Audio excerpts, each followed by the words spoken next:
આખરે ચૂંટણી પંચે એમ કીધું છે કે એનસીપીના અસલી હકદાર છે એ અજીત પવાર છે। નમસ્કાર દર્શક મિત્રો, લગભગ 6 મહિનાથી વધારે સમય અને 10થી વધારે સુનાવણી પછી આખરે ચૂંટણી પંચે એમ કીધું છે કે એનસીપીના અસલી હકદાર છે એ અજીત પવાર છે। એનસીપીના સુપ્રીમો શરદ પવારના ભત્રીજા અજીત પવારે થોડા સમય પહેલાં એનસીપી સાથે છેડો ફાડી દીધો હતો અને મહારાષ્ટ્રની અંદર ભાજપના ગઠબંધનમાં તેઓ નાયબ મુખ્યમંત્રી બની ગયા હતા। એ પછી ચૂંટણી પંચની અંદર આ બાબતે વિવાદ ચાલતો હતો અને હવે ચૂંટણી પંચે એવો ચુકાદો આપ્યો છે કે આ અસલી એનસીપીના માલિક છે, મતલબમાં એનસીપીના હકદાર છે અજીત પવાર। આ તો એક ન્યૂઝ છે, પણ અમે તમારી સાથે એ વાત કરીશું કે હમણાં છેલ્લા કેટલાક ઘટનાક્રમોથી એ વાત ખબર પડે છે કે પ્રાદેશિક પક્ષોને રીતસરના ખતમ કરવામાં આવી રહ્યા છે। પ્રાદેશિક પક્ષો હવે ખતમ થઈ જશે કારણ કે એવા ઘણા બધા પ્રયાસો થઈ રહ્યા છે, તો એના વિશે વાત કરીશું। મારું નામ રાજેશ શાહ છે અને તમે જોઈ રહ્યા છો ખબર છે.com। દર્શક મિત્રો, પ્રાદેશિક પક્ષો કેમ પતી જઈ રહ્યા છે એના વિશે વાત કરીશું। એ પહેલાં ખાલી તમને સંક્ષિપ્તમાં એ વાત કરી લઈએ કે ચૂંટણી પંચ શેના આધારે નક્કી કરે છે કે આ પાર્ટી પર કોનો હક છે। તો મુખ્યત્વે 3 મુદ્દા હોય છે કે ચૂંટાયેલા પ્રતિનિધિઓ સૌથી વધારે કોની પાસે હોય છે, એટલે સાંસદ, ધારાસભ્યો એ બધા કોની પાસે છે એની પરથી એક નક્કી થાય છે। બીજું, ઓફિસ અને એના જે પદાધિકારીઓ છે એ કોની પાસે સૌથી વધારે છે અને સંપત્તિ કોની તરફ વધારે છે। આ બધા 3 મુદ્દાઓને ધ્યાનમાં રાખીને ચૂંટણી પંચ એવું નક્કી કરે છે કે આ પાર્ટીનો હકદાર આ વ્યક્તિ છે। હમણાં થોડા વખત પહેલાં જ આપણે જોયું કે ઉદ્ધવ ઠાકરેની શિવસેનાનો પણ જે વિવાદ ચાલતો હતો અને ચૂંટણી પંચે એકનાથ શિંદેને શિવસેનાના હકદાર બનાવ્યા।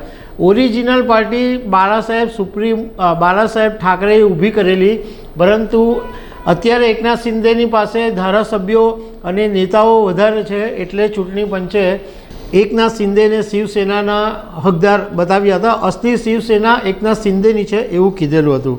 હવે આ તાજેતરના 2 ઘટનાક્રમ પરથી જ આપણે એ વાત સમજીએ કે મહારાષ્ટ્રની અંદર શિવસેનાનો દબદબો હતો અને એનસીપીનો પણ દબદબો હતો। હવે આ જે 2 પ્રાદેશિક પાર્ટીઓ છે એનું જે વર્ચસ્વ હતું એ મોટે ભાગે મહારાષ્ટ્ર સુધી સીમિત હતું। એનસીપીનું થોડું ઘણું આમ છે બહાર વર્ચસ્વ, પરંતુ શિવસેનાનું તો ટોટલી મહારાષ્ટ્રમાં જ વર્ચસ્વ હતું। હવે આ બંને પ્રાદેશિક પક્ષો શિવસેના અને એનસીપીના ભાજપે રીતસરના 2 ફાળચા પાડી દીધા। અંગ્રેજોની જે સ્ટાઇલ હતી કે ડિવાઈડ એન્ડ રૂલ, એટલે ભાજપે પણ આવું જ કર્યું છે કે ભાગલા પાડો અને રાજ કરો। ભાજપે શિવસેના અને એનસીપીના 2 ઊભા ફાળચા પાડી દીધા। એને કારણે થયું એવું કે આ બંને પાર્ટીઓની જે તાકાત હતી એ ઘટી ગઈ। નેશનલ પાર્ટીઓ જે છે, ખાસ કરીને ભાજપ અને કોંગ્રેસ, એ એવી મોટી પાર્ટીઓ છે કે જેમના દેશભરની અંદર બધી જગ્યાએ ઉમેદવારો છે, પ્રતિનિધિઓ છે, પાર્ટીઓનું વર્ચસ્વ છે બધી જગ્યાએ। પરંતુ એ સિવાયની જે નાની પ્રાદેશિક પાર્ટીઓ છે એ ઘણી વખત ઇલેક્શનમાં મુશ્કેલી ઊભી કરી શકે, પરંતુ આ જ પ્રાદેશિક પાર્ટીઓની જરૂર પણ પડે છે અને જ્યાં જરૂર પડે ત્યાં ભાજપ કે કોંગ્રેસ એમનો ઉપયોગ પણ કરે છે। હમણાંની જ વાત કરીએ તો આંધ્રપ્રદેશની અંદર ચંદ્રાબાબુ નાયડુ સાથે ફરી એક વખત ભાજપ ગઠબંધન કરવા જઈ રહ્યું છે।